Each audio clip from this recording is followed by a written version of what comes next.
আরম্ভ করব আমাদের ঈদ আনন্দ মিছিলের নিয়ে। এই ঈদ আনন্দ মিছিলটা ঢাকা সমিতি একসময় করতো, তো আমরা 2002-তে ঈদ আনন্দ মিছিল বন্ধ হয়ে গিয়েছিল, যার কারণে আমরা এটা অন্য ঢাকা অন্যান্য সংগঠন এটা চালিয়ে যাচ্ছিল। কিন্তু আমরা আবার এই বছর থেকে আরম্ভ করব। অলরেডি আমরা এটার কার্যক্রম হাতে নিয়েছি, আমরা ব্যাপক পরিসরেই করব। আমরা এখানে আমাদের দক্ষিণ সিটি কর্পোরেশনকে ইনভলভ করব। এখানে আমাদের 3জন ঢাকা 6, ঢাকা 7, ঢাকা 8-এর এমপি এবং মন্ত্রী ওনারা উপস্থিত থাকবেন, সিটি কর্পোরেশনের প্রশাসনও উপস্থিত থাকবেন। তো এটা আর আমরা এখানে যেহেতু এটা ঢাকার একটা ঐতিহ্য, এখানে হাতি,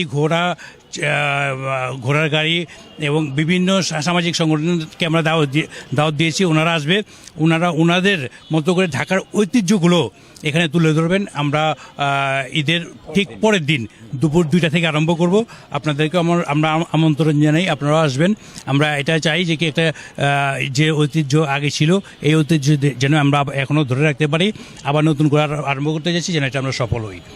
আর এটা আমাদের যে ইটা থাকবে, রেলিটা থাকবে তাঁতিবাজার থেকে শুরু করে প্রেস ক্লাব হয়ে আমরা ঢাকা গেট, যেহেতু ঢাকার পুরনো ঐতিহ্য, ঢাকা গেটকে টাচ করে দইচত্বর হয়ে আমরা জেলখানা ঢাল দিয়ে আবার ব্যাক করব, বংশাল হয়ে আবার তাঁতিবাজারে চলে আসবো। এটাই হলো আমাদের রুট। ভ্যান পার্টি ঘোরাঘুরি সব কিছু থাকবে। অন্যান্য সংগঠনগুলো এটা নিয়ে আমরা আলাপ আলোচনা করেছি। তারা তাদের মতো করে ঈদের যে ঢাকার ঐতিহ্য যে বিভিন্ন রকম জিনিস ছিল আগে, এখনও হারিয়ে গিয়েছে, বা ওই হারিয়ে যাওয়া জিনিসগুলো ওনারা এই মিছিলেই তুলে ধরবেন। গ্যাপটা ছিল বিভিন্ন কারণ সামাজিক কারণ, অনেক কিছু প্রতিকূলতার ব্যাপারও ছিল, তারপর করোনা ছিল, বিভিন্ন কারণে এটা গ্যাপ ছিল। কিন্তু এখন থেকে স্টার্ট করতেছে, আমরা আশা রাখি ইনশাল্লাহ এটা কন্টিনিউ চলবে যতদিন আমরা বেঁচে থাকি।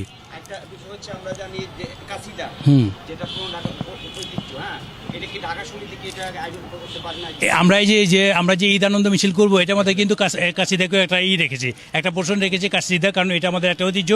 ওনারা কাশিদা আমাদের যে আছে আমাদের সমীর ভাই, মানে ঢাকা সুখবাসী সমীর ভাই, উনি দায়িত্ব নিয়েছেন, উনি এটা পরিচালনা করবেন।